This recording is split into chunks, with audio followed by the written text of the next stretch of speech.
Da, da, da. There's more space to improvise. Uh, and here is where I can kind of jump in and tell you a little bit more of my story with the Black Church, which I hope you'll find instructive. I hope you'll laugh with me. I hope you'll think about it as well as I've been thinking most of my life about this.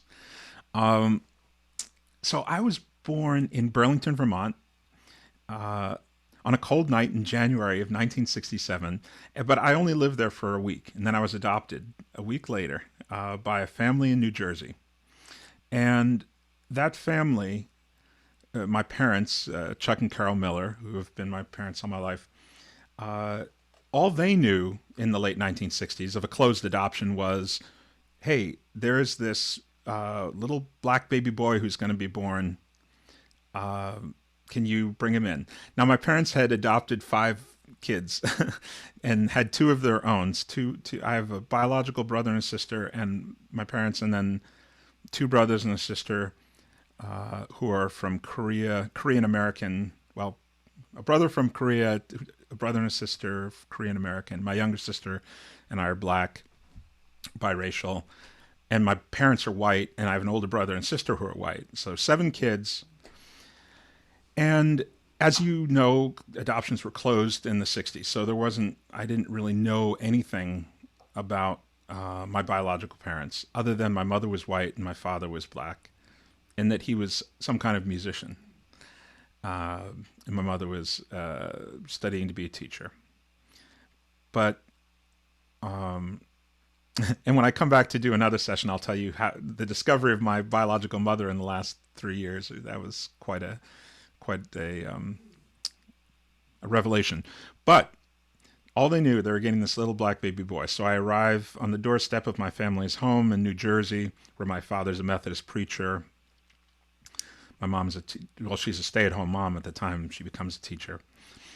And I'm in a blanket because it's so cold that they can't even see me. I'm just wrapped up in a big blanket. The nurse hands them to me at JFK Airport, where they've driven from northern New Jersey. And they unwrap the blanket, and my sister, who was 4 years old at the time, says, "He's not that black. We thought we were going to get a black baby boy."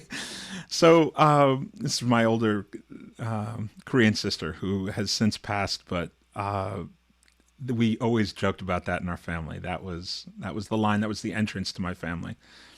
Well, fast forward through growing up in northern New Jersey, where our family in the town of Mendham, New Jersey, were the only people of color in the 1970s growing up. I had a wonderful childhood. My parents, I love them to death. The experiences they gave me and the opportunities were tremendous. And I'll never forget my dad driving me to pipe organ lessons at the Sacred Heart Cathedral in Newark every week, and what that meant for my own development as a musician, a human being.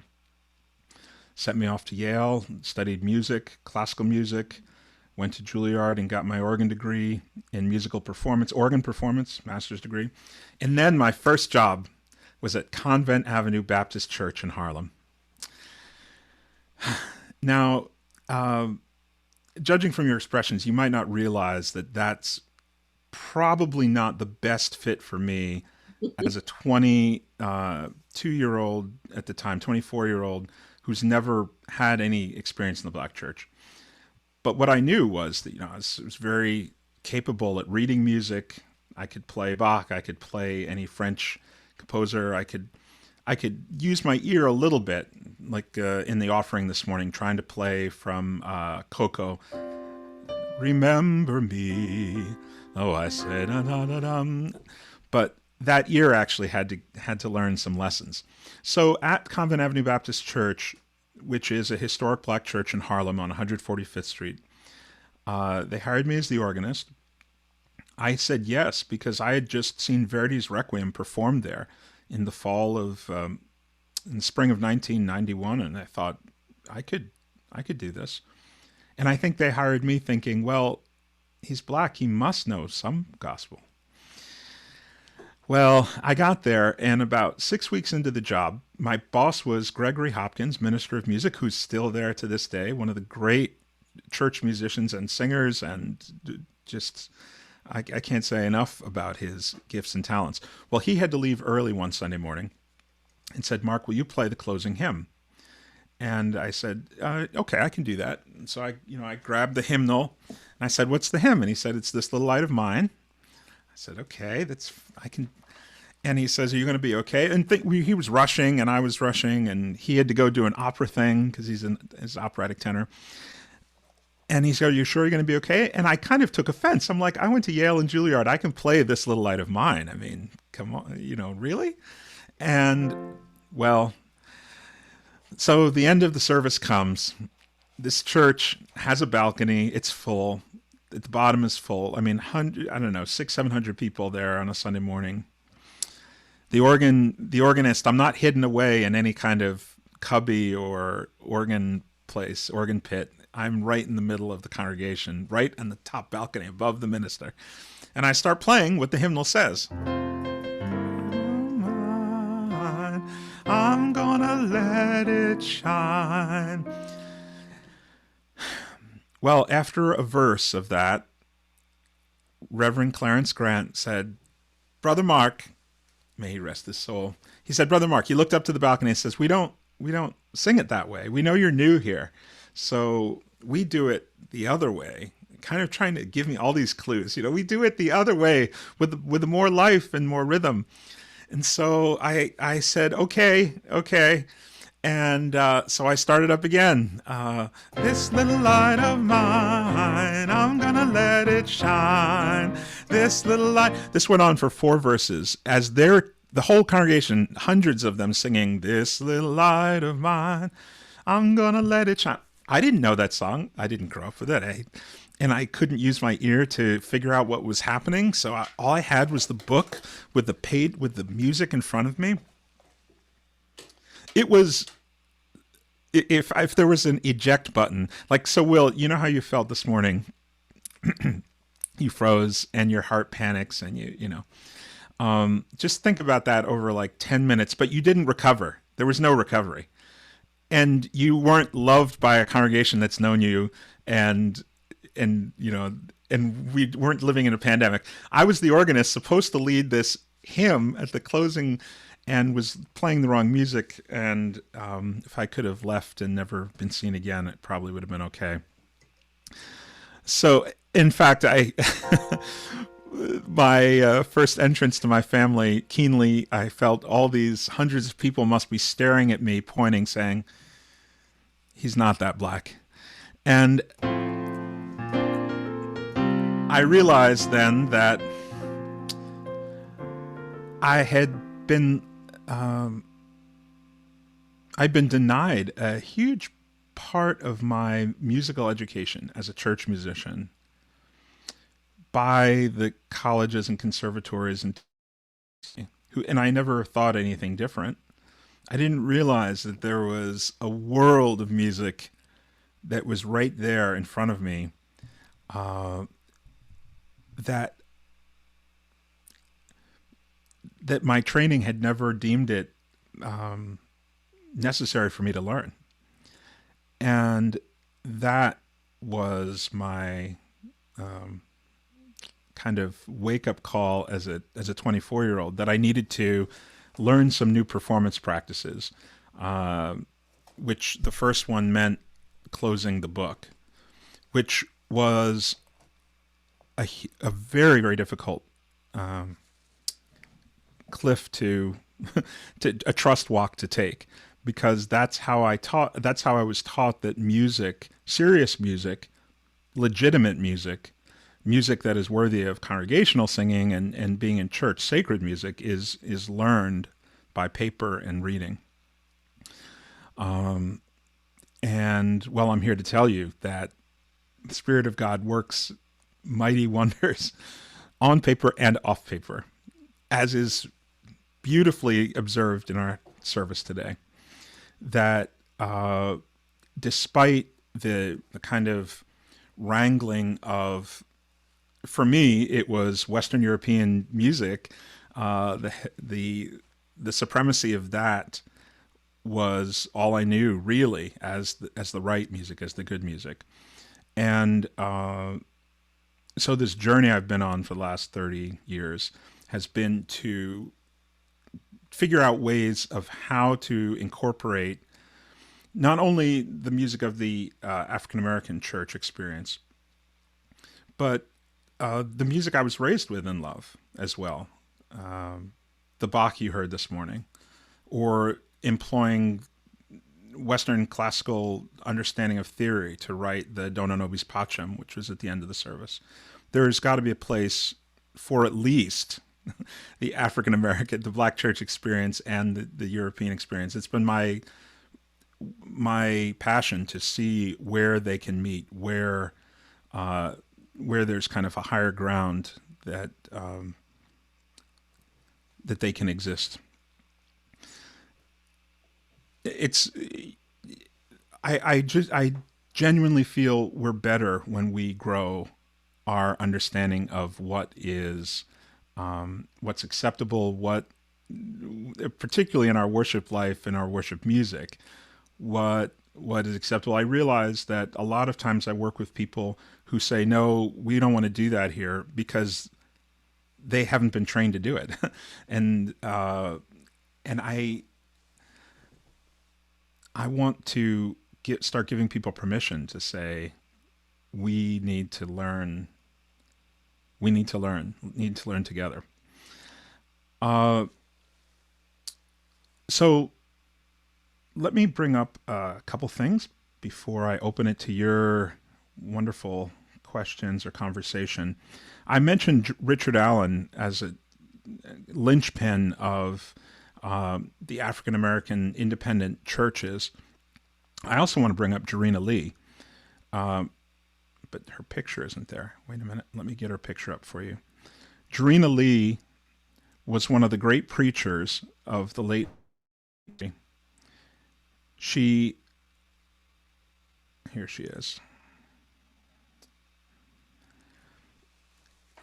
Richard Allen denied her a license to preach because he said there's nowhere in our discipline, in Methodist he was talking about now, where we should allow women to preach. That just isn't allowed. And, well, she was attending a service one day where a male preacher had preached, and it was a lousy sermon. And we heard this right in the documentary. Bridget, I don't know if you remember hearing this. People that have watched that. Yeah, she's my favorite. She's one of my favorites. Okay, so yeah, these folks have heard about Jarena Lee, and Richard Allen, after hearing her in person and having to believe it himself, he said, "Okay, well, you do have the gifts that have been made apparent." It's interesting to me because it's like the story of Thomas, didn't believe it until I guess he experienced it himself. But women weren't granted ordination in the AME Zion, I'm sorry, the AME Church until anyone? I know in the Methodist Episcopal Church it wasn't until 1956. 1956. I have to speak about Charles Tindley. Charles Tindley, he was born in around 1851. His parents were slaves.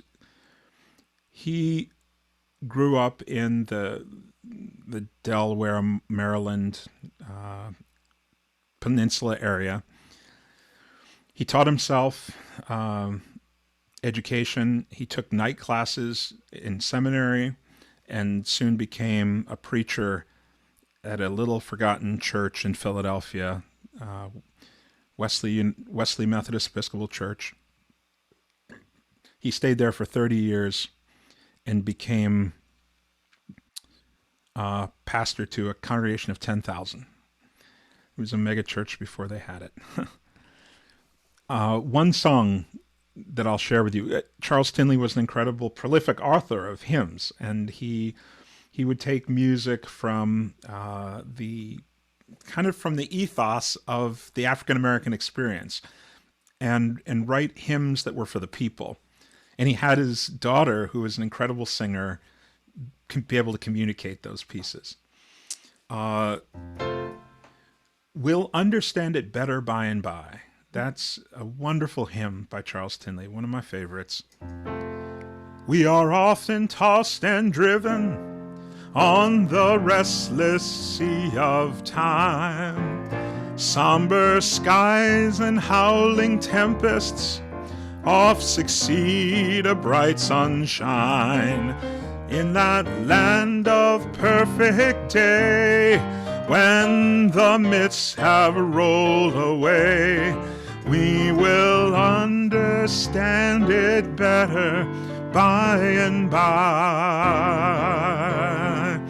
He sang about old people. He sang about poor people. His hymns differed from Charles Wesley hymns. His were really hymns that were placed into a social context that were very, very real and meaningful for his congregants. This is during the Great Migration, of course, and the rise of industrialized cities that created the slums that his parishioners were living in. So his music kind of speaks to that. We sang the other week in church one of his hymns, "When the storms of life are raging, stand by me." One of the verses he wrote is, "When I'm growing old and feeble, stand by me. When I'm growing old and feeble, stand by me. When..." I don't remember the next part. "When the world is tossing me like a ship upon the sea." Here's something. I'm looking around for a Methodist hymnal so I could get Charles Tinley, and I pull out the Methodist hymnal from 1966. Well, funny thing is, there were no black authors, composers included in the 1966 hymnal.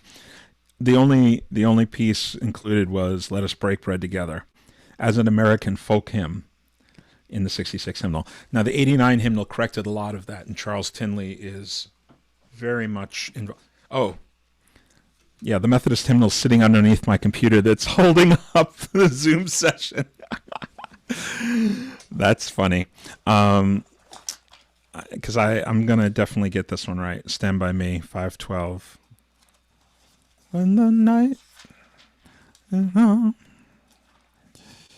and the land is... Not that, "Stand By Me." "When I'm growing old and feeble, stand by me." The irony that I'm using a hymnal now, as I just talked about. "When I'm growing old and feeble, stand by me. When my life becomes a burden and I'm nearing chilly Jordan, O thou lily of the valley, stand by me."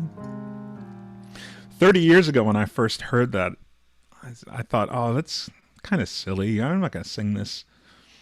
Now, 30 years later, I'm like, you know what? I'm going to sing that verse, and I know what he's talking about.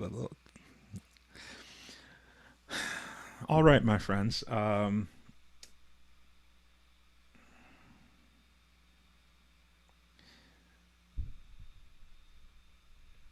Yes, I'm just looking at the comments right now.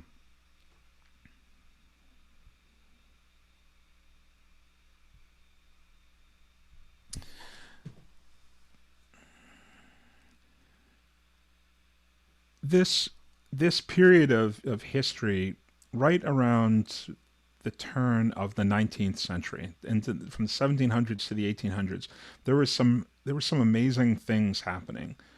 With the Great Awakening in the United States, that the Great Awakening was that first real revival that kind of took off, that fervorous spirit of from George Whitefield, the great outdoor preaching revivalist, in that mid 1700s. That's when African Americans joined Christian movements in record numbers. They were attracted to the preaching of Methodists and Baptists. They were the ones who kind of set them on fire of the Spirit. And and they were the ones that allowed them to preach. Baptist denominations and polity, of course, was congregational, so Baptist churches were set up early on. At first, they were secret, the invisible institution of black people gathering where they weren't allowed to gather. And it's important to remember that even when Richard Allen and Absalom Jones walked out of the church in the early 1790s, St. George's in Philadelphia, there was still some really harsh control that the white church held over those black people in their own spaces, saying, we're not going to allow you the power to do this. And it took the courts to get involved. It took years of legal wrangling for black people to gain self-determination in those spaces. What's also fascinating to me is these churches exist today. St. George's in Philadelphia is there, the same building where Richard Allen walked out of, and Mother Emanuel AME Church in Philadelphia is there, the building that Richard Allen built. And to this day, well, I won't say to this day, because 20 years ago I was working on some postgraduate work in the life of Richard Allen. So, of course, I went to the churches and I spoke to the different congregations. I went to St. George's, to their museum, and toured people, and they gave me one story about how Richard Allen left. And they said how heartbreaking it was, but it was kind of mutual. And I thought, wow, 200 years later, and the story is still a very different one that you get in the two different communities. Now, there might have been quite a bit done in the last 20 years to help move that.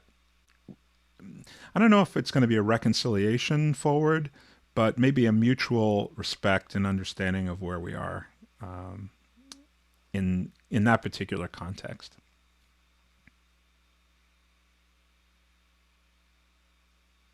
And if anybody has a question or comment, you can speak.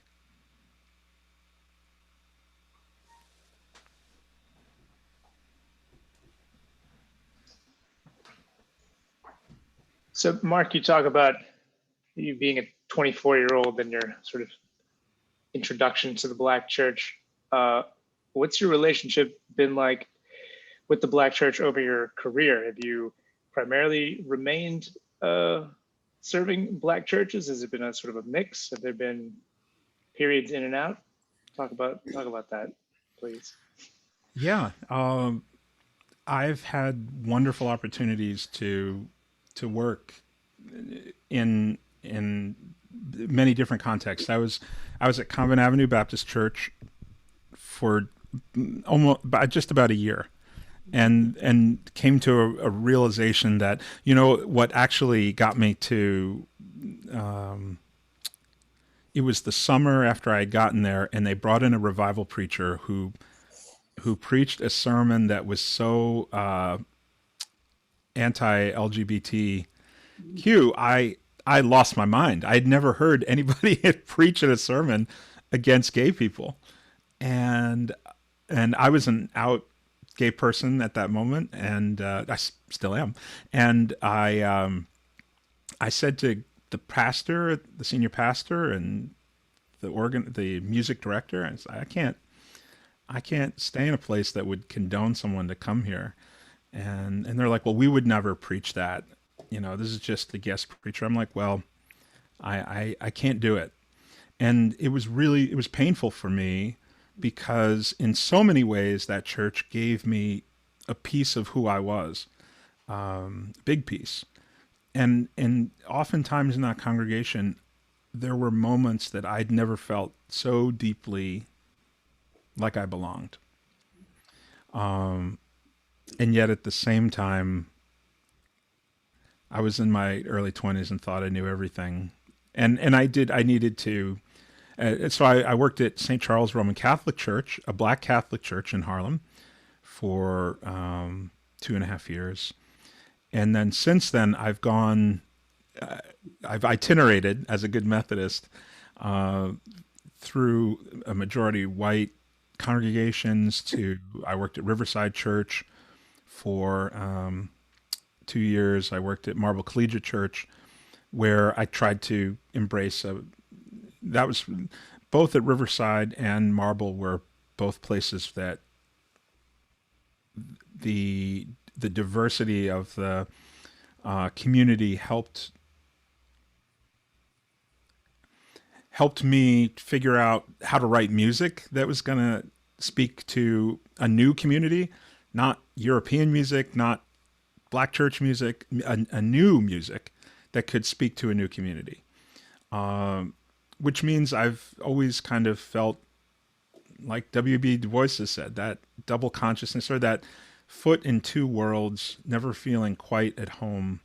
And I've realized that since then. I can't be in an all-white congregation. I can't be in an all-black congregation. I need to be in a place that is, those are the hard places, of course, because when you all don't come from the same experience, then whose experience are you relying on?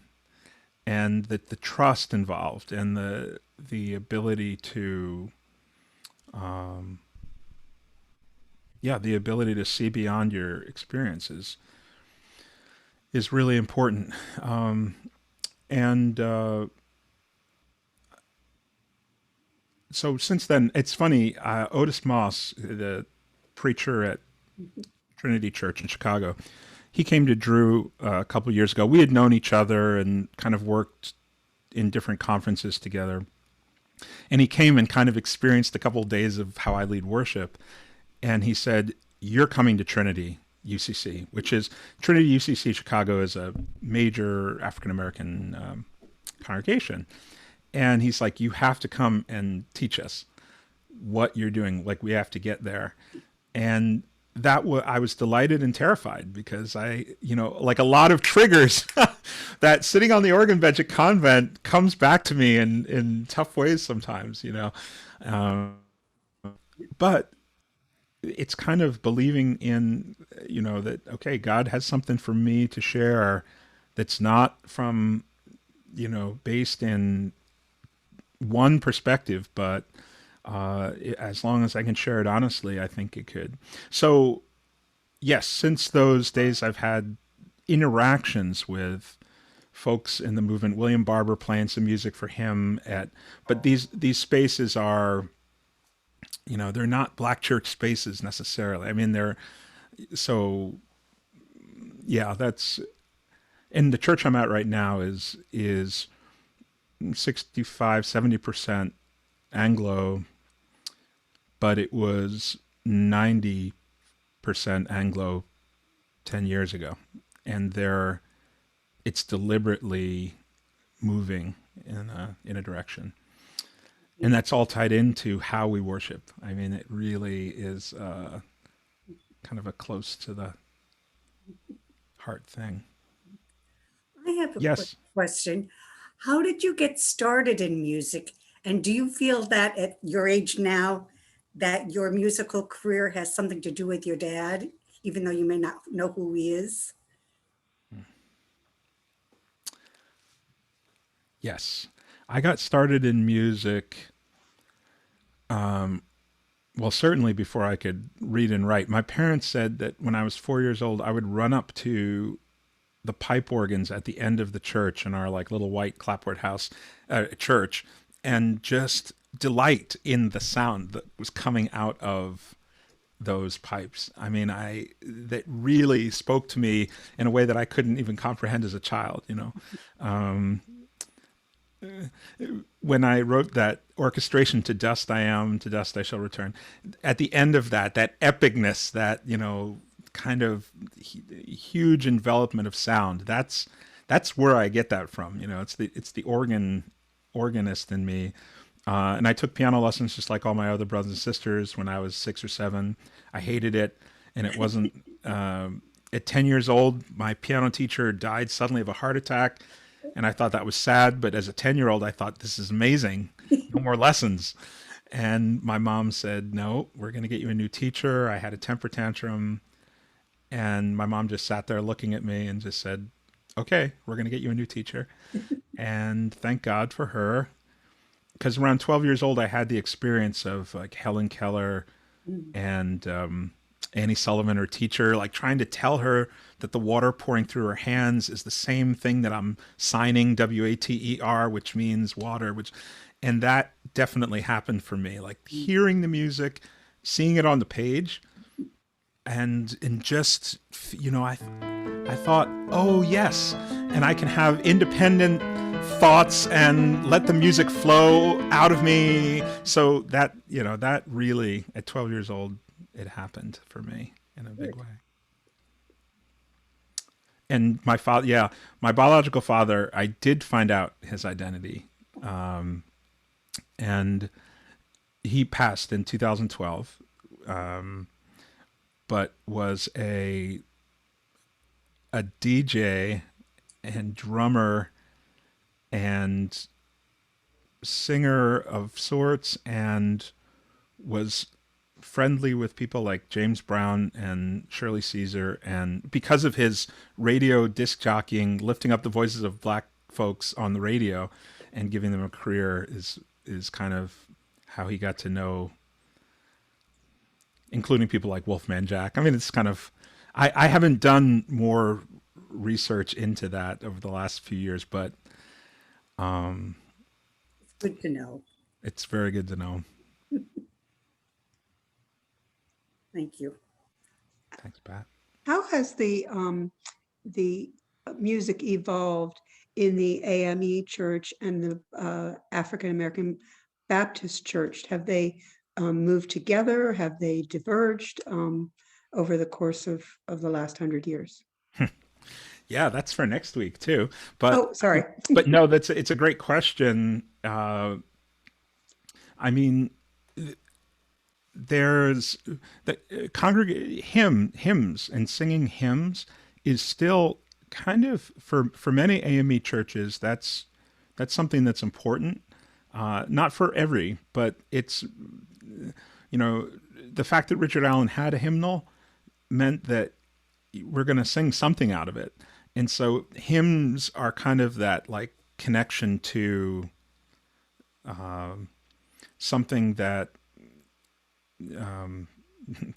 I guess the Wesleyan way of worship, which is connected to Anglicanism in a way, but there's everything that's come through. I mean, blues and jazz and fusion and contemporary gospel, and I mean, all of that has been a huge enriching life over the course of the Black Church, and all churches in some ways have been profoundly affected. So, if I may, how do you maintain sort of generational passing along of church tradition when you are seeing a great deal of change? One of the things that I think many of us like to remember is, for those of us who grew up in a church, singing with our parents, then singing with our children, and potentially singing with our grandchildren.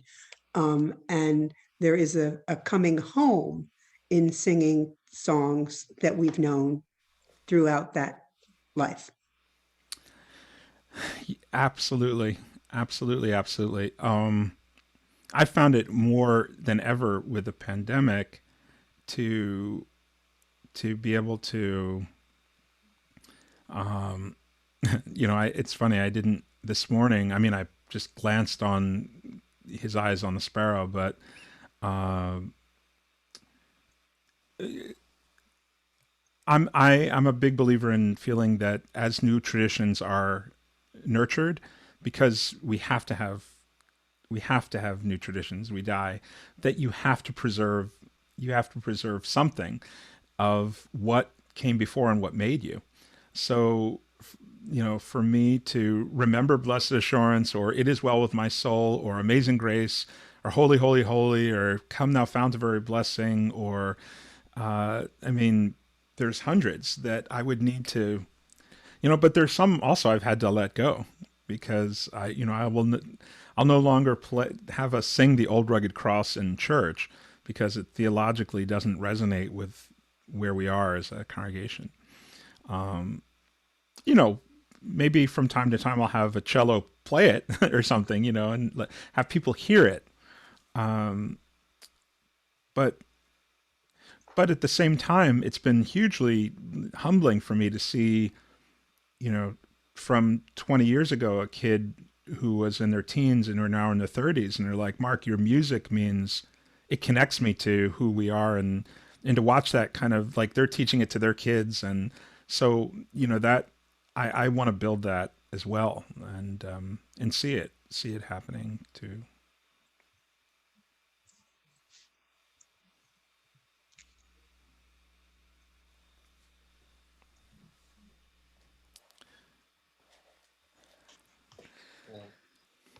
Hi, Mark. This is Kennedy. So my camera isn't on, but I just want to say I think your conversation today just so resonates deeply with me. From the first song you played, um, things are getting better. I'm originally West African, so I did grow up listening to that song and singing in church, and that's a song that was a Sunday morning ritual because imagine, in the slums of West Africa, and it was the only way we could actually be hopeful. It was really just our song of hope and hope that even though we go through these right now, it's not going to be the same tomorrow. Help is on the way somehow. God's going to show up. So it was really powerful for me to hear you sing that today. But I do want to call out something you said that was really poignant for me. You talked about being a Black church and your first church in Harlem, and the sermon that was very anti-LGBT, right? And I think it's so powerful because, when we talk about the cost of exclusion, right? I mean, here you are, an amazing talent, and you have to walk away because in that moment the sermon was exclusionary. Um, how how how do we evolve around that? I recently also I used to log into a church still based in West Africa, an amazing preacher and psalmist actually, one of the best out there. And on a Sunday recently, he was sort of in a way gay bashing, right, in his sermon, and I thought, wow, and that was the last time I logged on to his sermon. And I've been following him for probably 3-4 years. So how do we evolve around that? How do we really get to this place? And it's not just a Black church. We have to know that the white Pentecostal church also does that as well, right? Very much so. So how do we really lend voice to this message of inclusion in a way that crosses those lines, those barriers? I think music is a powerful way to do it, but I think that is something that church still needs to deal with. And I'm so glad to be part of a church like West End, but it is something that I think we still have to grapple with. Mark, after you answer that, I have something I want to say to that as well. Sure. Well, I really don't have anything to say other than, Kennedy, you bring up amazing and really thoughtful points, and I totally I'm with you on what you're thinking about. That one thing I can say is that some people, for instance, my own struggle in the United Methodist Church, where I've tried to be a part of a group over the years to help it be more welcoming to queer people, for sure. That's just because our discipline right now is exclusionary, and some of my friends have left. They just said no. It's like an abusive relationship; can't stay. And everybody has to kind of come to their own terms of like, can you stay and fight, or can you help in the? I have to watch the word fight. Can you stay and struggle, or can you do it from the outside? And where's your role in this? I think it really has to come down.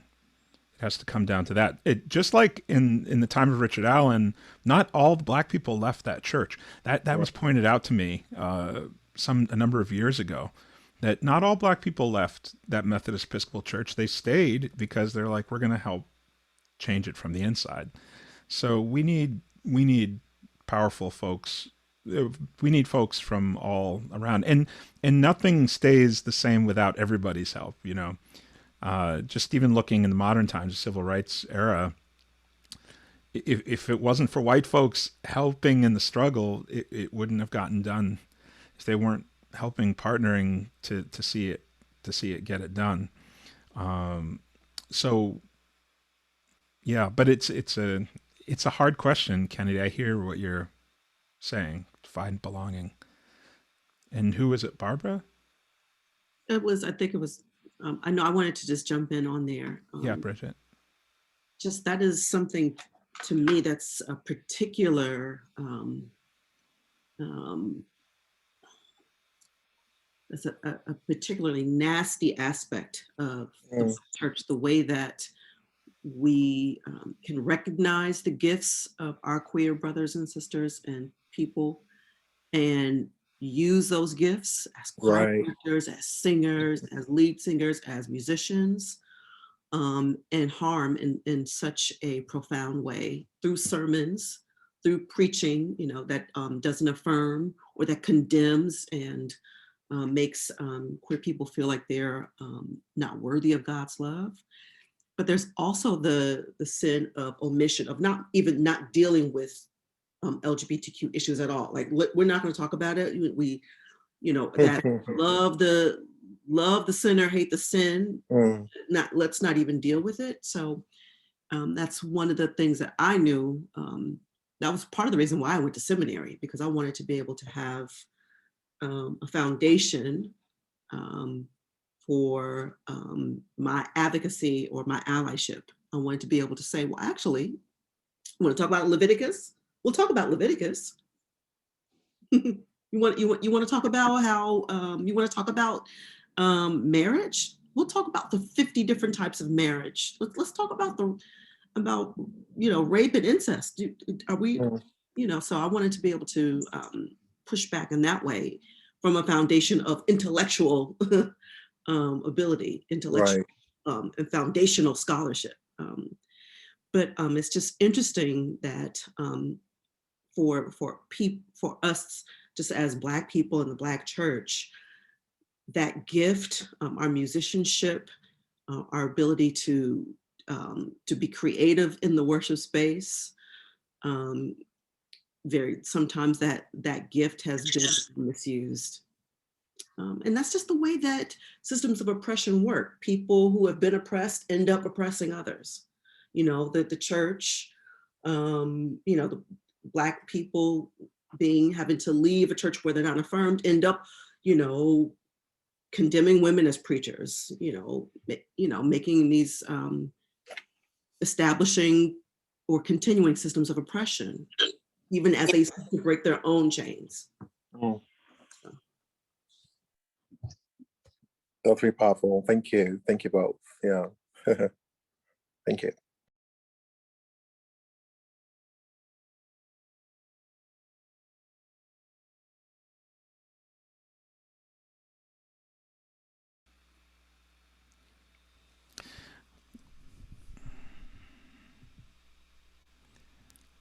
Really, go ahead. Yeah, I was just going to say, I so appreciate the thoughtfulness and presence of this congregation. I do. And I'll end our time with the song that brought me shame, but now it's my glory, because indeed I did learn this little light of mine, I'm gonna let it shine. Oh yes, this little light of mine, I'm gonna let it shine. Without a manuscript, this little light of mine, oh, I'm gonna let it shine. Let it shine, let it shine, let it shine. All through the night, yes, I'm gonna let it shine. All through the night, I'm gonna let it shine. All through the night. shine, let it shine, let it shine, let it shine. Oh yes, let it shine, let it shine, let it shine. Let it shine, let it shine, let it shine.